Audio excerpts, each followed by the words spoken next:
Hello dear friends, आज हम फिर से कुछ एक क्वेश्चंस के साथ जो है डिस्कशन शुरू करते हैं अपना। जैसा कि आपको पता है कि मैं अपने चैनल पर जो है वो ऑनलाइन क्लासेस भी ले रहा हूँ। बाकी तो इस मामले इसलिए जो है मैं कुछ ना कुछ यूट्यूब के ऊपर जब भी टाइम मिलता है मैं कोशिश करता हूँ कि कुछ अपलोड करूँ और जो हेल्प करे आपको आपके एग्ज़ाम के अंदर, एसआई का एग्ज़ाम हो, चाहे टीजीटी का एग्ज़ाम हो, चाहे एलाइड का एग्ज़ाम हो, और चाहे जो है वो इवन कि एचएस के अंदर भी कुछ क्वेश्चंस जो है वो यहाँ से आते हैं। तो आज हम लोग जो हैं फिर से एक डिस्कशन करते हैं। क्वेश्चन नंबर 1 है हमारे पास कि इतिहास के स्रोत के रूप में साहित्यिक ग्रंथों की अपेक्षा अभिलेखों का बृहत महत्व है। क्योंकि ये जो है ऑप्शन दे रखे हैं, हमें इनमें से हमें चूज़ करना है कि एक बोलता है कि शासक वंशों से संबंधित होते हैं, दूसरा बोलता है कि तारीख प्रदान करते हैं, तीसरा होता है कि राजनीतिक घटनाओं को अभिलेखित करते हैं, चौथा होता है कि सार्वजनिक अनुदान का उल्लेख करते हैं। देखो कि जो अभिलेख हैं आप देखोगे कि उनमें ये सारी चीज़ें कॉमन पाई जाती हैं। क्या बोलते हैं कि शासक के जो वंश होते हैं उनके बारे में भी वहाँ से जानकारी मिलती है, राजनीतिक घटनाओं की भी वहाँ से जानकारी मिलती है, या फिर सार्वजनिक अनुदान जो है जो करते हैं उसके बारे में, जैसे मौर्य शासकों ने किया, गुप्त शासकों ने किया, तो उसके बारे में हमें वो प्लेट्स वगैरह या फिर वो जो है अभिलेख मिलते रहते हैं।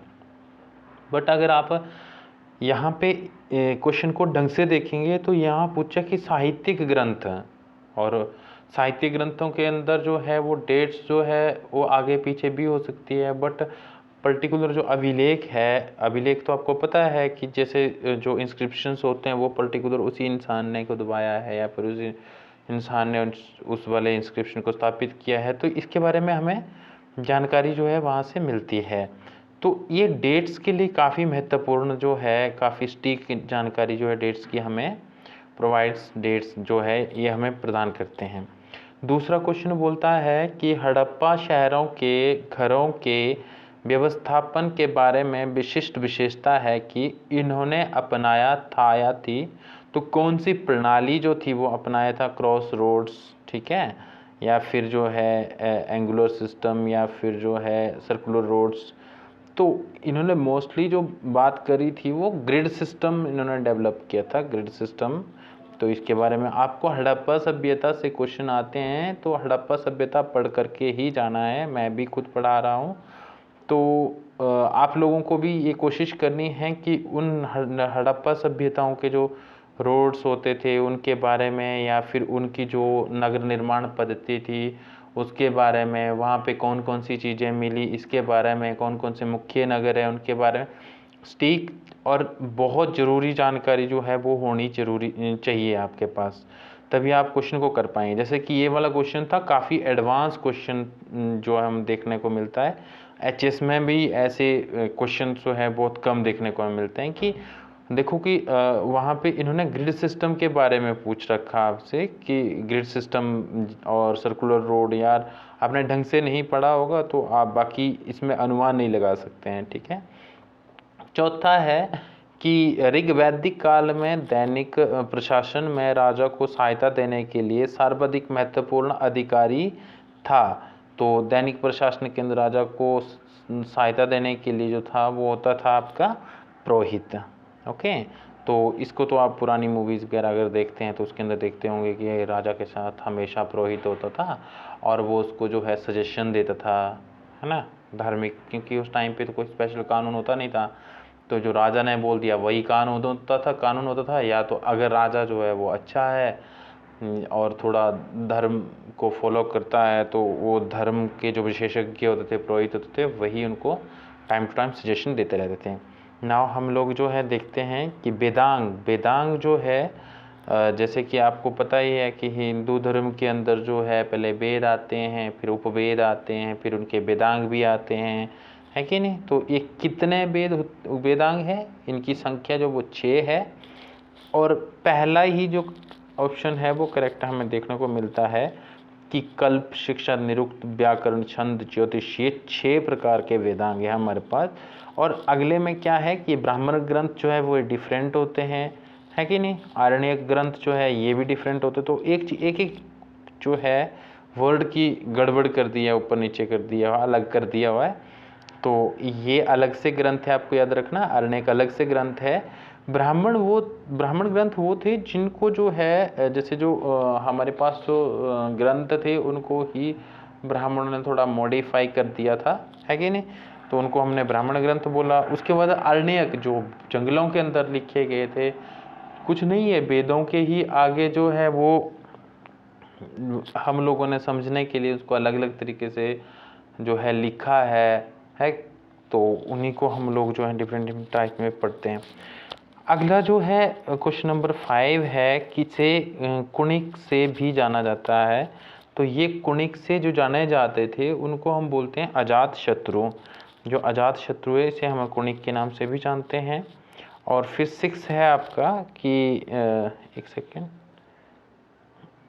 आपको क्या करना है कि साथ ही साथ जो है ये प्रसेनजीत के बारे में पता होना चाहिए, गौतम बुद्ध के बारे में तो आपको पता ही होना चाहिए, बिंबिसार के बारे में भी थोड़ा बहुत पढ़ना है, ये किस धर्म से जो किस धर्म को फॉलो करते थे, इनका कौन सा साम्राज्य था, इन्होंने क्या क्या मुख्य काम किए, इसके बारे में भी जानकारी आपको होनी चाहिए। ठीक है। तो जातक और धम्पद सूत पिटक के निकाय पाए जाते हैं। जातक और धम्पद जो है वो सूत पिटक के निकाय पाए जाते हैं। तो ये होती है खुद्दक निकाय। खुद्दक निकाय के अंदर जो है हमें ये सब देखने को मिलता है। तो आपको जानकारी होनी चाहिए कि खुद्दक निकाय के अंदर धम्पद, सूत और जातक जो है वो जातक पाए जाते हैं। तो ये बौद्ध धर्म के ग्रंथ है बेसिकली। और बाद में दीर्घ निकाय, मध्यम निकाय, संयुक्त निकाय, इनका जो खुद्दक निकाय, ये बौद्ध धर्म से ही आगे बौद्ध धर्म के ग्रंथ ही है। और इनके बारे में डिफरेंट डिफरेंट जानकारी जो बौद्ध धर्म के अंदर दी गई है, तो इसके बारे में आपको जानकारी होनी चाहिए। दूसरा इसमें ये रहता है कि जो दीर्घ निकाय है या फिर मध्यम निकाय, आपको पता है कि जैन जो आपका बौद्ध धर्म है, बौद्ध धर्म के अंदर त्रिपिटक ग्रंथ है। त्रिपिटक ग्रंथों के अंदर विनय पिटक, सूत पिटक और अभिधम पिटक आते हैं। विनय पिटक, सूत पिटक, विनय पिटक, एक सेकेंड, विनय पिटक, सूत पिटक और अभिधम पिटक जो है वो आते हैं। अभिधम पिटक फिर जो इसके अंदर जैसे इनके आगे ब्रांचेज होती हैं, जैसे सूत विभंग आ गया इसके अंदर, विनय पिटक के अंदर खंदक आ गया, फिर परिवार आ गया। और उसी प्रकार जो है सूत पिटक से जो है वो आपकी 5 निकाय निकलती है बेसिकली। पहली है आपकी दीर्घ निकाय जो यहाँ पे दे रखी है, दूसरी है मध्यम निकाय, तीसरा है संयुक्त निकाय, चौथा है अंगुत्तर निकाय और पांचवा है खुद्दक निकाय। तो खुद्दक निकाय से जो है वो क्वेश्चन यहाँ पे पूछा गया था। अब मैं आपको पर्टिकुलर होके बताऊं कि खुद्दक निकाय के अंदर क्या है। तो खुद्दक निकाय के अंदर जो है वो खुद्दक पाठ, धम्पद, उदान, इति, बुक्त, सूत निपात, विमान बत्थु, पेत बत्थु, थेरगाथा, जातक, निदेश, ये सारी जो है इसके अंदर 16 जो है 16 हाँ बुद्ध के प्रमाणिक वचनों का ये संग्रह है। और इसके अंदर आदि 16 ग्रंथ संग्रहित है। ठीक है, जितने मैंने आपको ये बताए 16 ग्रंथ ये संग्रहित है इसके अंदर खुद्दक निकाय के अंदर। ठीक है। इसी प्रकार अभिधम पिटक की अगर मैं बात करता हूँ तो अभिधम पिटक के अंदर जो है इसके भी आगे इस तरीके से यमक, पठान करके जो है अलग अलग जो है वो किए गए हैं, डिवाइडेशन किया गया है। ठीक, तो आपको इनके बारे में जानकारी होनी चाहिए। और काफ़ी पहले क्या होता था कि सिंपल क्वेश्चन पूछ लिया जाता था कि खुद्दक निकाय क्या है। अब जो है खुद्दक निकाय के अंदर क्या, अब देखो आप एक चीज़ देखोगे कि वक्त के साथ साथ क्वेश्चन किस तरीके से टफ हो रहे हैं और क्यों टफ कर रहा है कमीशन। लोग जो हैं वो जितना ज़्यादा पढ़ रहे हैं, कमीशन जो है वो 2 कदम और आगे पढ़ रहा है। तो अब आपको पर्टिकुलर सिंपल सी एक बात नहीं पढ़नी है कि हाँ एक अभिधम पिटक है, अभिधम पिटक के अंदर जो है ये फलाना फलाना है, और विनय पिटक के अंदर जो है सूत विभंग, खंडक, परिवार, या फिर सूत पिटक के अंदर दीर्घ निकाय, मध्यम निकाय, ठीक है, या संयुक्त निकाय ये पढ़नी है। अंगुत्तर निकाय आपको ये पढ़ना पड़ेगा कि अंगुत्तर निकाय के अंदर क्या है, मध्यम निकाय के अंदर क्या है, दीर्घ निकाय के अंदर क्या है।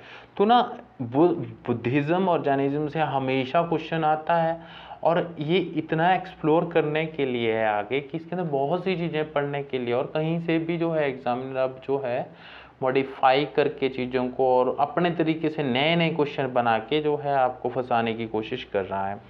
ठीक है, अब जो है आपको क्वेश्चन नंबर 7 करना है। 7 में बोला कि मौर्य शहरों की संख्या को उनकी विविधता के आधार पर शुद्धता के साथ जो है अभिलिखित करना संभव नहीं है।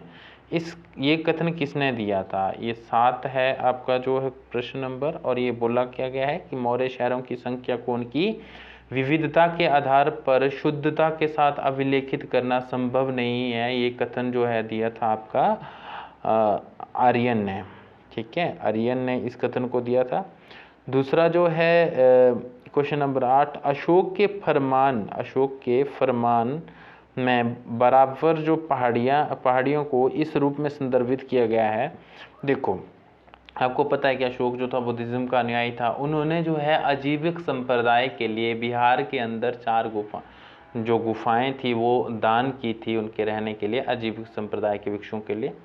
और उन्होंने जो है अजीविक संप्रदाय के लिए जो गुफाएं दी थी, अब वो ना पूछ करके इन्होंने पूछा कि उन पर्टिकुलर बराबर की जो पहाड़ियां हैं उनको अशोक ने अपने पर्टिकुलर फरमान के अंदर क्या कहा है। देखो, इतनी ज़्यादा गहराई में नॉलेज जो है वो एक हिस्ट्री के क्योंकि मैं खुद हिस्ट्री का स्टूडेंट भी रहा हूँ तो मुझे इसकी जानकारी है, बट इतना डीप क्वेश्चन जो है मैंने अपने नेट के अंदर भी फॉर्म होते हुए नहीं देखा है। तो आप लेके चलिए कि ये टीजीटी के अंदर और पीजीटी के अंदर, ठीक है, ये हमीरपुर चाइन बोर्ड इस तरीके से क्वेश्चन जो है पूछ रहा है, हिमाचल प्रदेश चाइन बोर्ड जो है ना, तो आपको किस हद तक के लिए जो है प्रिपेयर रहना पड़ेगा। तो ये आप इस चीज़ से जानकारी जो है आप एक अनुमान लगा सकते हैं। ठीक है, तो ये है बी आपका खलाटिका की जो पहाड़ियाँ हैं इनको अशोक ने अपने फरमान के अंदर जो है वो बराबर की पहाड़ियों को खटालिका की पहाड़ियाँ कहा है। अब आपको पता होना चाहिए कि जो ये बराबर की पहाड़ियाँ हैं ये इनके नाम पूछ लिए जाते हैं। ठीक है, कई बार तो उनके नाम भी आपको पता होने चाहिए। देखो फ्रेंड्स, ये है बराबर की गुफाएं जो लोमश ऋषि, इसमें बेसिकली 4 गुफाएं हैं। ठीक है, लोमश ऋषि गुफा, सुधामा गुफा, विश्व झोंपड़ी गुफा और विश्व झोंपड़ी गुफा और कर्ण चौपर गुफा। अब जो इनका ये कहाँ स्थित है? बिहार के अंदर स्थित है। निर्माण कब हुआ था? 3री शताब्दी के अंदर अशोक द्वारा इनका निर्माण करवाया गया था। किसे दी गई थी? तो वो दी गई थी अजीविक संप्रदाय को। अजीविक संप्रदाय के जो सन्यासी होते थे उनको ये जो है दी गई थी। ठीक है, और जो ग्रेनाइट के पत्थर से, एक आश्रम होता है एक ही पत्थर से निर्मित होना, तो ये जो है वो ग्रेनाइट के पत्थर से बनाई गई थी। अब जो है आपको ये जानकारी होनी चाहिए कि देखो, मैंने बता दिया आपको विश्व झोंपड़ी गुफा, ठीक है, कर्ण चौपर हो गई, और इसके अलावा 2 और बताई थी मैंने आपको, है ना। तो इनके बारे में आपको जो है वो लोमश ऋषि गुफा तो जानकारी होनी चाहिए। लोमश ऋषि गुफा, सुधामा गुफा, कर्ण चौपर गुफा और विश्व झोंपड़ी गुफा जो है ये बनाई गई थी, है कि नहीं। अब आपको इसके बारे में एक और जानकारी होना चाहिए कि इसके समानांतर एक और पहाड़ी पड़ती है जिसको हम लोग जो है वो क्वेश्चन जो इस तरीके से पूछे जा रहे हैं। ठीक है, तो आपको थोड़ी सी जो है जानकारी अपनी ज़्यादा रखनी पड़ेगी। अब ये बोल रहा है कि इस बराबर की जो गुफाएं हैं उसके साथ में जो नागार्जुनी गुफा है, बराबर की गुफा के अंदर सिर्फ 4 गुफाएं हैं और नागार्जुनी गुफा के अंदर जो है 3 गुफाएं, इनको जुड़वा पहाड़ियाँ भी बोलते हैं, और इसके बारे में भी आपको जानकारी होनी चाहिए। ठीक है, और जैसे कि मतलब मैंने आपको पहले बताया कि अब क्वेश्चन जो है थोड़ा सा जो है वो क्या कर रहे हैं, खकोर कर, जैसे नीचे बिल्कुल उसमें घुस करके, तह में घुस करके आपसे क्वेश्चन पूछे जा रहे हैं। और आपने वो आप मतलब मोस्ट ऑफ द स्टूडेंट्स जब वो एग्ज़ाम हॉल से बाहर निकलते तो बोलते हुए मैं उनको सुनता हूँ तो कि पेपर बहुत टफ आ रहा है, पेपर कब पता नहीं कहाँ से पूछ लिया है। आप क्या करते हैं कि जैसे कि कोई पुराना क्वेश्चन आया था, आपने जो है जैसे मैंने नागार्जुनी की पहाड़ियों के बारे में बताया कि यहाँ पे जो है ये समानांतर है किसके, बराबर की पहाड़ियों के, और यहाँ पे 3 गुफाएं हैं। ठीक है, तो इस बारे में जो है ना आपको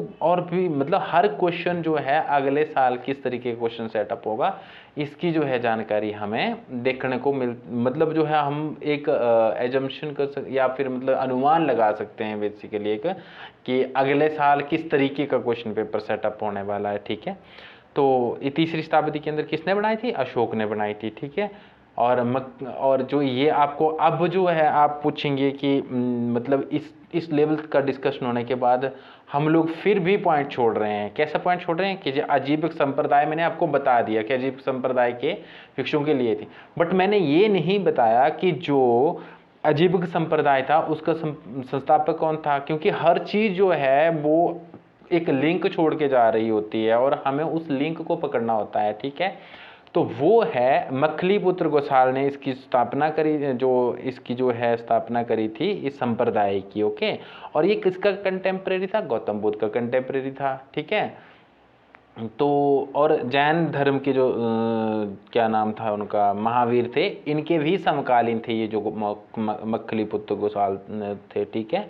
तो इस बारे में ना हमें जो है इस तरीके की जानकारी होना चाहिए। नागार्जुनी पहाड़ियाँ होगी, है ना, इनके बारे में बता ही दिया। इसके अलावा जो है आपको और भी जैसे बाघ की केव्स है और अजंता केव्स है, लोरा केव्स है, उसके बारे में और वैसी जानकारी होनी चाहिए जैसे आज के समय के अंदर जो है डिमांड है किसकी, कमीशन की, या फिर जो है आपका ये हमीरपुर श्राइन बोर्ड जो है इसका वो है ना। तो अब हम लोग थोड़ा सा आगे बढ़ते हैं। क्वेश्चन नंबर 9 है, 10 कुमार चरित किसने लिखा है? तो 10 कुमार चरित की जो रचना की गई थी वो दंडिन के द्वारा की गई थी। अब देखो अगली बार दंडिन से और 10 कुमार से क्वेश्चन ना आए तो आपको पता होना चाहिए, जैसे विशाखादत्त ने इंडिका की रचना की थी, सुबंधु ने किसकी रचना की, भारवी ने किसकी रचना की, आपको इनकी रचनाएं भी जो है लेकर के चलनी है। अभी अगर आपके पास समय होता है तो 1 मिनट के लिए पॉज करिए और पॉज करने के बाद जो है देखिए कि भारवी ने कौन सी रचना करी है। विशाखादत्त की इंडिका के अलावा जो है और इंडिका विशाखादत्त की रचना नहीं थी बेसिकली, जो ये इंडिका थी उसका, सॉरी मैंने थोड़ा सा गलत बोल दिया। एक्चुअली में जो इंडिका थी उसकी रचना मैक्सथनीज ने की थी, ठीक है। और जो ये मुद्रा रक्ष ये विशाखादत्त है, विशाखादत्त की जो रचना थी वो देवी चंद्रगुप्तम तथा राघवानंद नंद जो रचना है ये विशाखादत्त की थी, ठीक है। और मुद्रा राक्षस थी, ठीक है। मैक्सथनीज और मुद्रा राक्षस का थोड़ा सा कंफ्यूजन हो गया था। मुद्रा राक्षस जो थी ये विशाखादत्त की रचना थी और देवी चंद्रगुप्तम भी इसकी ही रचना थी। तो इस बारे में आपको विशाखादत्त की रचनाओं के बारे में जानकारी होगी, ठीक है। उसी प्रकार जो है भारवी जो है, भारवी की जो रचनाएं थी उनके बारे में भी आपको जानकारी होनी चाहिए। उसी प्रकार जो है भारवी जो है वो किरात अर्जुनियम की रचना करते हैं। और किरात अर्जुनियम क्या है बेसिकली कि जब अर्जुन जो है वो पशुपत अस्त्र पर जो के लिए तपस्या कर रहे होते हैं पहाड़ियों में, तो एक किरात का वेश धारण करके जो है वो शिव जी उनके सामने प्रकट होते हैं। और यही कथा जो है वो अर्जुन और किरात मतलब शिव के बीच का जो युद्ध होता है उस युद्ध की जो जानकारी देता है, दैट वाज किरात अर्जुनियम। तो इसके बारे में हमें भारवी की रचना, जो ये भारवी की रचना है, ये भारवी हमें इसके बारे में जानकारी प्रदान करता है, ठीक बात। अब जो है दंडिन के बारे में मैंने आपको बता दिया। अब यही नहीं है कि एक एक दो दो रचनाएं, इनकी और भी रचनाएं हैं, तो इसके लिए आपको अपना रिसर्च वर्क करना पड़ेगा। अदरवाइज मैं आपको एक बात बोलूं कि एक क्वेश्चन के ऊपर 1 घंटे का पूरा लेक्चर हो सकता है, क्योंकि उसके अंदर 4 ऑप्शन है और चारों ऑप्शन इतने बड़े बड़े हैं कि इनके ऊपर ही एक दिन का, एक क्वेश्चन के ऊपर 1 दिन का 1 घंटे का लेक्चर हो सकता है। तो आपको थोड़ी मेहनत खुद भी करनी पड़ेगी और इसके लिए खुद भी जो है आगे रिसर्च करना पड़ेगा। अगर मेरा जो है वो पेड कोर्सेज जो होते हैं उसके अंदर ये सारी चीज़ें जो है करके हम देते हैं और आपको भी प्रोवाइड करते हैं, बट वहाँ पे एक डेकोरम होता है, वहाँ पे टाइम होता है, तो हम इन चीज़ों को इलेबोरेट करके उस तरीके से ही पढ़ाते हैं, उसका एक प्रोग्राम बनता है पूरा, ठीक। तो इसके अलावा जो है क्वेश्चन नंबर 10 बोलता है कि चोल साम्राज्य में ग्रामीण क्षेत्रों में विनिमय की मूल इकाई क्या थी? तो ये जो थी वो पैडी थी, धान जिसको हम बोलते हैं। तो चोल साम्राज्य के अंदर, तो चोल साम्राज्य के अंदर हम लोगों को उनका एडमिनिस्ट्रेशन, उनकी मुद्राएं, उनके विदेशी जो आक्रमण उन्होंने किए, विदेशों के अंदर जो उन्होंने अभियान चलाए, सैन्य अभियान, तो उनके बारे में हमें बेसिक जानकारी जो है वो पूरी की पूरी होनी चाहिए, तभी हम लोग जो है वो आगे बढ़ सकते हैं, ठीक है। और इसके अलावा जो है क्वेश्चन नंबर 11 की बात करूं कि किसके सिंहासन पर आरोहण के साथ एक शक्तिशाली केंद्रीकृत सरकार के युग का आरंभ हुआ? तो क्वेश्चन नंबर 11 जो है हमें ये इसमें पूछा गया कि जो दिल्ली सल्तनत के शासक हुए थे उनमें से जो है किसने ज़्यादा सेंट्रलाइज कर दिया गवर्नमेंट को और सबसे स्ट्रॉन्ग इरा के रूप में वो जो है उभर कर सामने आया। तो आपको पता है कि जब इल्तुतमिश आया था तो उन्होंने क्या किया था, डिसेंट्रलाइज किया था। इल्तुतमिश ने क्या किया था, डिसेंट्रलाइज किया था। वो कैसे किया था, इन्होंने 40सा दल की स्थापना करी थी इल्तुतमिश ने, ठीक। तो ये तो डिसेंट्रलाइज नहीं करने वाले हुए। नसीरुद्दीन मोहम्मद जो थे इन्होंने तो अब खुद सत्ता ही छोड़ दी थी, किसी और के हवाले कर दी थी, बलबन भाई साहब तुम संभालो, और हम तो जो मतलब काफ़ी रंगीला टाइप के ये ऐसे इंसान रहे हैं। तो इस तरीके से नसीरुद्दीन मोहम्मद तो थे ही नहीं गेम के अंदर। महमूद ऑफ गजनी जो है ये तो बनता ही नहीं है, ठीक। तो हमारे पास इकलौता क्वेश्चन बनता है कि जो बलबन था वो काफ़ी एज्ड जो था उस समय हो चुका था और उसने क्या किया, बहुत बर्बर तरीके से जो है वो आपने 40 दल के जो नेता थे उनको साइड लगाया पहले, ठीक है। और काफ़ी जो है वो स्ट्रॉन्ग पॉलिसीज़ जो है वो इम्प्लीमेंट बलबन के द्वारा की जाती है, ठीक बात है। अब क्वेश्चन नंबर 12 की अगर मैं बात करूं तो 12 के अंदर क्या बोला गया कि स्लोपिंग जो हाँ एक बात और, जो ये सारी की सारी जिसकी डायनेस्टीज की बात होती है ना, तो हमें ये पता होना चाहिए कि जब हम मध्य भारत की का अध्ययन कर रहे हैं तो मोहम्मद गौरी के आक्रमण के बाद जो है वो लाख वक्ष जिसको हम बोलते थे कुतुबुद्दीन ऐबक, वो एक जो है यहाँ पे जो है एक वंश का स्थापना करते हैं, वंश की स्थापना करते हैं और उसको हम लोग जो हैं वो स्लेव डायनेस्टी बोलते हैं। बेसिकली एक क्या बोलते हैं कि दास वंश जो है वो बोलते हैं स्लेव डायनेस्टी। तो क्योंकि जो इल्तुतमिश है वो भी स्लेव है, इसके पहले जो कुतुबुद्दीन ऐबक था वो जो है गौरी का स्लेव था, फिर बलबन जो है वो खुद एक स्लेव होता है। तो इस तरीके से ना एक दास ही जो है वो आगे 3-4 उस तक चलते हैं और बाद में जो है वो स्लेव डायनेस्टी खत्म हो जाती है।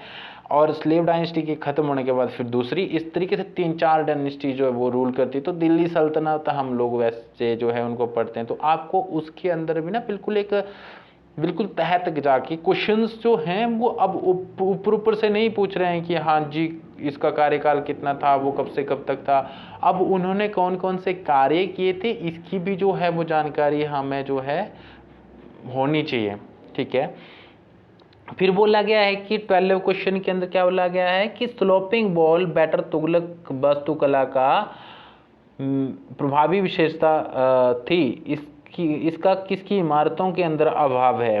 अब बोला गया है कि स्लोपिंग बॉल जो होते थे वो तुगलक वास्तुकला की एक बेहतरीन विशेषता थी, प्रभावी विशेषता थी, बट इसका जो है वो किसकी इमारतों के अंदर जो है वो हमें अभाव देखने को मिलता है। तो वो देखने को मिलता है हमें यहाँ पर फिरोज शाह तुगलक की जो इमारतें होती है उसमें स्लोपिंग बॉल का जो है कंसेप्ट या फिर प्रभाव हमें देखने को नहीं मिलता है। फिर बोलते हैं कि जो अब देखो यहाँ पे आपको ये पढ़ना है कि गयासुद्दीन तुगलक ने क्या कार्य किए, कौन से वंश, तुगलक वंश की नींव यही रखते हैं, ठीक है। उसके बाद मोहम्मद बिन तुगलक आते हैं, MBT, ठीक है। ये अपने 4 जो है मूर्खतापूर्ण अभियान लॉन्च करते हैं, ठीक। कौन से नए विभागों की स्थापना इनके द्वारा की जाती है, वो विभाग किससे संबंधित था। तो इस तरीके के जो है क्वेश्चंस जो है वो आप फॉर्म हो रहे हैं। और क्योंकि फिरोज शाह तुगलक ने जो है कांगड़ा के ऊपर भी आक्रमण किया था तो इसके बारे में तो आपको ज़्यादा से ज़्यादा जानकारी जो है वो होनी ही चाहिए, ठीक है। तो अब हम लोग जो है देखते हैं कि विजयनगर और बहमनी साम्राज्यों के बीच संघर्ष के कारण थे। तो विजयनगर और बहमनी साम्राज्य के बीच जो संघर्ष के कारण थे वो क्या थे, राजनैतिक, सांस्कृतिक और आर्थिक भी थे। सांस्कृतिक कैसे कि वहाँ पे क्या था कि बहमनी था वो मुस्लिम किंगडम था और जो है विजयनगर जो था वो हिंदू किंगडम था, ठीक है। उसी प्रकार जो है दोआब का वहाँ पे तुंगभद्र दोआब जो था उसका जो क्षेत्र है वो काफ़ी उपजाऊ था, तो वहाँ पे कंट्रोल करने के लिए आपस के अंदर ये लड़ते रहते थे, ठीक है। राजनीतिक कारण तो हमेशा रहते ही रहते हैं एक दूसरे राज्यों के साथ, है ना। तो इसकी जानकारी जो है आपको होनी चाहिए। तो ऐसे आपको ना अपना कॉमन सेंस भी यूज़ करना पड़ेगा और आपको एक जो है बिल्कुल शांत दिमाग के साथ जो है एग्ज़ाम देना पड़ेगा, तभी एग्ज़ाम जो है वो क्वालिफाई हो पाएगा। अदरवाइज़ बहुत मुश्किल है आज के समय के अंदर एग्ज़ाम क्वालिफाई करना अगर आप कंटिन्यूटी नहीं रखते और बेहतर तैयारियां नहीं करते हैं तो। ओके, तो अब हम लोग जो है वो 15th क्वेश्चन नहीं 14th क्वेश्चन की बात करें कि किस दक्षिणी सुल्तान की उपाधि अबला बाबा या गरीबों का मित्र थी। तो ये थे आपके इब्राहिम आदिल शाह द्वितीय। इब्राहिम आदिल शाह द्वितीय जो थे, ये इनकी जो उपाधि थी अबला बाबा या फिर गरीबों का मित्र जो है इन्हें कहा जाता था। ठीक, तो उसके बारे में आपको जानकारी होनी चाहिए। फिर जो है आपके साउथ की जो 3-4 किंगडम जो है वो बहुत ज़्यादा इम्पोर्टेंट रहते हैं, उन्हीं से हमेशा क्वेश्चन फॉर्म होते हैं कि दक्षिण का नीरो किसे कहा जाता है, दक्षिण की लोमड़ी किसे कहा जाता है। तो इन निकनेम से भी हमेशा, क्योंकि यहाँ क्वेश्चन आए तो आपको आगे जो है इसके लिए तैयार होकर के जाना है। तो जब भी आप इन जो है साम्राज्यों को, इन राज्यों को पढ़ते हैं, इनके राज्य का इतिहास पढ़ते हैं, तो आपको ऐसे प्रिपेयर होना है कि पिछली बार जो है निकनेम से या फिर उपाधि से क्वेश्चन आया, तो इस बार भी मुझे वो सारी चीज़ें जो है अपने दिमाग के अंदर बिठा करके जानी है। जब मैं पढ़ूं तो उन सब चीज़ों के ऊपर भी ध्यान दूं। अब 15th क्वेश्चन जो है मेरे पास ये है, उत्तर भारत में भक्ति आंदोलन के त्रिक से संदर्भित है। तो ये थे आपके नानक, कबीर और रविदास जी, तो सबको पता होना चाहिए। ठीक है, उत्तर भारत के अंदर ये भक्ति आंदोलन के त्रिक से जो है फेमस थे, ट्रिनिटी बोलते हैं ना। ओके, अब हम लोग जो है क्वेश्चन नंबर 16 देखते हैं। तो क्वेश्चन नंबर 16 के अंदर क्या बोला गया, औरंगजेब की दक्षिण नीति परिणामित हुई। औरंगजेब की दक्षिण की नीति थी वो परिणामित हुई। तो साम्राज्य के लिए वित्तीय संकट, कृषि प्रणाली की उन्नति, पुरुषों की भारी हानि और सेना का नैतिक पतन। तो बोलता है कि नीचे दिए गए कूट का प्रयोग करते हुए जो है सही उत्तर का चयन करना है। तो इसके लिए सही उत्तर है वो केवल 2 है, कृषि प्रणाली की उन्नति। तो पर हुई नहीं हुई, यहाँ पे नहीं पे ध्यान देना है। ठीक है, साम्राज्य के ऊपर वित्तीय संकट आया ही था, क्योंकि वहाँ जाके बहुत सारे लोग जो है वो बहुत सारा जो वित्तीय संसाधन जो है वो खर्च हुआ। दूसरा जो है कृषि प्रणाली की उन्नति भी हुई, कृषि प्रणाली की उन्नति नहीं हुई थी बेसिकली वहाँ जाके। और पुरुषों की भारी हानि हुई, क्योंकि युद्ध हुआ था तो पुरुष तो मारे ही जाएंगे। सेना का नैतिक पतन हुआ, क्योंकि उन्होंने बहुत व्यापक स्तर पर लूटपाट करी। तो इस तरीके से आपको इसकी बेसिक जानकारी जो है वो होनी चाहिए। आप कॉमन सेंस से भी कुछ क्वेश्चन जो है सॉल्व कर सकते हैं। 1744 में जब रॉबर्ट क्लाइव मद्रास पहुंचा, उसने क्या कार्य किया। तो जब जो है 1744 के अंदर रॉबर्ट क्लाइव जो है वो मद्रास पहुंचा, तो उसने क्या कार्य किया, उसमें वो क्या था। तो आपको पता होना चाहिए कि वो एक राइटर, एक लड़की हैसियत से जो था वो आया था, और बाद में सोचो कि वो गवर्नर बन गया था, मतलब जो है एक सेनापति बन गया, फिर गवर्नर बन गया। तो इतनी ज़्यादा तरक्की जो है उसने उस समय करी थी।